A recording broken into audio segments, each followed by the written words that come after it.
আসেন, বসে থাকেন গেটের সামনে, ঠিক আছে? প্রতিদিন আমিও আমার এরকমই কাজই করব। চলুক, কতদিন চলে? কি মনে করেছেন কি দেশটা কি আপনাদের একলার পৈতৃক সম্পত্তি হয়ে গেছে আওয়ামী লীগের? যে গুন্ডা বাহিনী দিয়ে আমাদের প্রোগ্রাম বন্ধ করতে চান, পুলিশ বাহিনী দিয়ে প্রোগ্রাম বন্ধ করতে চান। সাহস থাকে কাউন্টার প্রোগ্রাম করে দেখাতেন, সাহস নেই।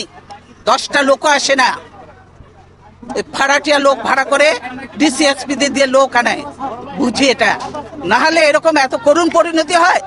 154টা সিট আনকন্টেস্টেড হয়ে যায়, আর বাকি রয়েছে কি? বাকিগুলোও করে ফেলবে।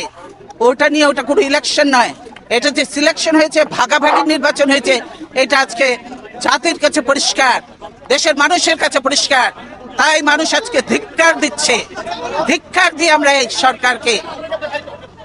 সরকারকে ধিক্কার দিই যে আজকে কি করছেন। আপনাদের সঙ্গে আমাদের কোনো বিরোধ নেই, আপনারা দায়িত্ব পালন করছেন, কিন্তু আমি মনে করি যে দায়িত্বটা সুন্দরভাবে পালন করেন, সম্মানের সঙ্গে, যাতে আমরাও কাজ করতে পারি, আপনারাও কাজ করতে পারেন, সেভাবে আপনারা করেন। আপনাদের সঙ্গে আমাদের কোনো বিরোধ নেই, পুলিশ বাহিনী। কিন্তু এটা তো ঠিক নয় যে আমাকে আমার বাড়ির ঠিক বেরোতে দেবেন না, এটা তো ঠিক নয়, এটা তো ঠিক নয়। সেটা আপনাদের যে অফিসার ছিল সে গেল কোথায়? তার সাথেই তো আমি কথা বলতে চেয়েছি, কেন আমার পথ আটকিয়েছে, কিন্তু সে কোথায়? কেন সে আসছেন এখন সামনে? এতক্ষণ তো অনেক কথা বললেন,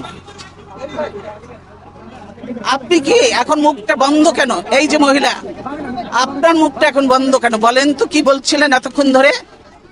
মুখটা বন্ধ কেন এখন? দেশ কোথায়? গোপালী,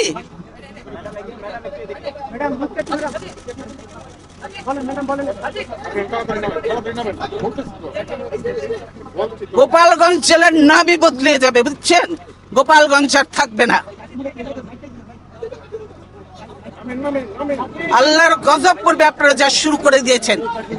কতগুলো আলেমকে হত্যা করেছেন, এতিমকে হত্যা করেছেন, কতগুলো বিডিআর অফিসারকে হত্যা করেছেন। সেদিন কি কোথায় ছিল হাসিনা? সেদিন হাসিনা কোথায় ছিল? এতগুলো অফিসারকে মারলো, 57 জন অফিসারকে হত্যা করলো। সেদিন হাসিনার এই ফোর্স কোথায় ছিল? কেন সে ফোর্স পাঠায় নাই? আসলে সে নিজেই জড়িত ছিল এই হত্যাকাণ্ডের সঙ্গে, সেজন্যই আজকে তো এমন অনেক আননোন চেহারা দেখা যায়, যাদেরকে চেনা যায় না যে তারা আসলেই বাংলাদেশি কিনা। বাংলাদেশের আজকে যে কর্মসূচি ছিল, আপনারা যদি দেশকে ভালোবাসতেন তাহলে আজকে ছিল আমাদের সার্বভৌমত্ব রক্ষা এবং ডেমোক্রেসি ফর রোড মার্চ।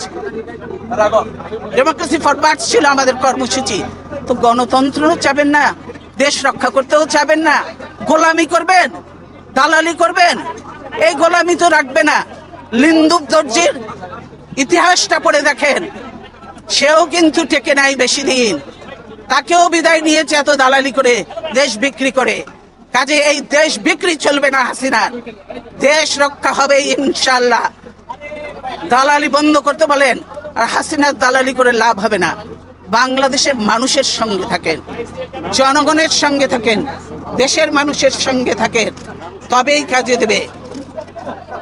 দেশ বাঁচবে, মানুষ বাঁচবে। আজকে সকলের দায়িত্ব হয়ে গেছে দেশ বাঁচানো, মানুষ বাঁচানো। আর আপনারা ঘরে ঘরে ঢুকে এখন মানুষ হত্যা করছেন। মনে করেন যে এগুলোর হিসাব নেই? এই মা বোনের কান্না, এই আলেম এতিমের কান্না, এই বিডিআর এর অফিসারদের ওয়াইফদের কান্না, এগুলি কি বৃথা যাবে? এগুলি কোনোদিনও বৃথা যাবে না। আজকে যারা এই জুলুম নির্যাতন করছেন, তাদেরকে এদের মতো একদিন চোখের পানি ফেলতে ফেলতে, যে বুঝতে বুঝতে তারা চোখ অন্ধ হয়ে যাবে, বুঝলেন? এখনো সময় আছে। ধাক্কাধাক্কি বন্ধ করেন, ধাক্কাধাক্কি বন্ধ করেন। আমরা কেউ ধাক্কাধাক্কি করতে আসিনি, আমরা কোনো ধাক্কাধাক্কি করতে আসিনি। আমি বলছি আপনারা চাকরি করেন, আপনারা করবেন, কিন্তু এরকম আমাদের গায়ের উপরে উঠে পড়বেন না। দূরে থাকেন, দূরে থাকেন। আপনাদের জায়গা যেখানে সেখানে, আপনাদের রাস্তার তো থাকার কথা। আপনারা বাড়ির মধ্যে এসে গেছেন কেন?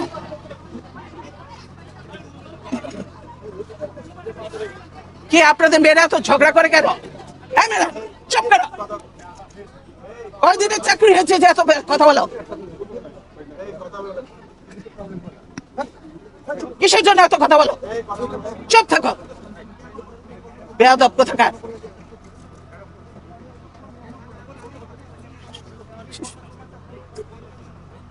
আপনার অফিসার কোথায় গেল? আসলো না? তাকে বলবেন আমার সঙ্গে দেখা করতে, আমি তার সঙ্গে কথা বলতে চাই। বুঝেছেন কি বোঝেননি কথাটা?